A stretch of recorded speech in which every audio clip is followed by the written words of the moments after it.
শুভ সকাল বন্ধুরা, তোমরা সবাই কেমন আছো? আজকে সকাল সকাল স্নান করলাম পুজো দেওয়ার জন্য। তো আমি বাগান থেকে ফুল তুলতে এসেছি।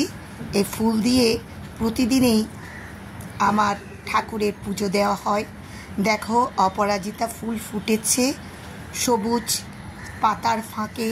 কি সুন্দর করে অপরাজিতা ফুল ফুটে আছে। দেখো, অপরাজিতা ফুল দুই ধরনের আছে আমার কাছে, একটা সাদা আর একটা নীল।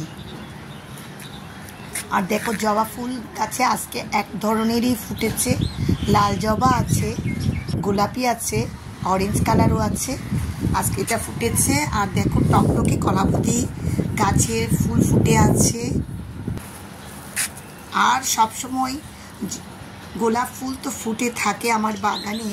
আমি গোলাপ স্বভাবত ছিঁড়ি না, তবে আজকে গোপালকে দেওয়ার জন্য আমি দুটো ছিঁড়েছি।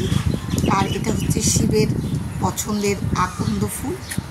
অনেকগুলো ফুল ফুটেছে আকন্দ ফুল, দেখো বন্ধুরা। আর এটা হচ্ছে নয়নতারা গাছ। এটা দুই ধরনের আছে, বেগুনি আছে, সাদা আছে। আজকে সাদাটা ফুটেছে। আর মাধবীলতা তো তোমাদেরকে আগেই বলেছি মাধবীলতার কথা। দেখো, আমি কী কী ফুল তুলেছি তা তোমাদের সাথে শেয়ার করছি। সব তুলে আনলাম। এই ফুল দিয়ে আজকে আমি গোপালের সেবা দেব, পুজো দেব।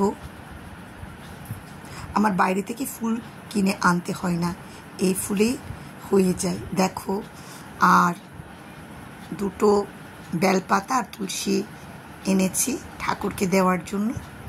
দেখো, আমার গাছের ফুল দিয়ে আমি সুন্দর করে আমার আসনটা সাজিয়ে দিলাম। মাধবীলতাগুলো আসলে আমি ঠাকুরকে ড্রেস পরিয়েছি, তাই ওই যে কালারের সাথে মিলে গেল, তাই সেটা ভালো করে দেখা যাচ্ছে না। দেখো, খুব সুন্দর করে ফুলগুলো আমি সাজিয়ে দিয়েছি আসনে।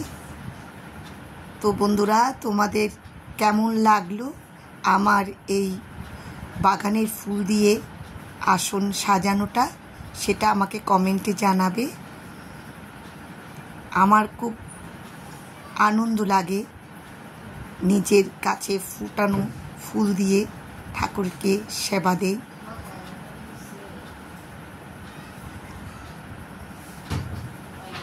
আজকের জন্য টাটা বন্ধুরা, তোমরা সবাই ভালো থেকো।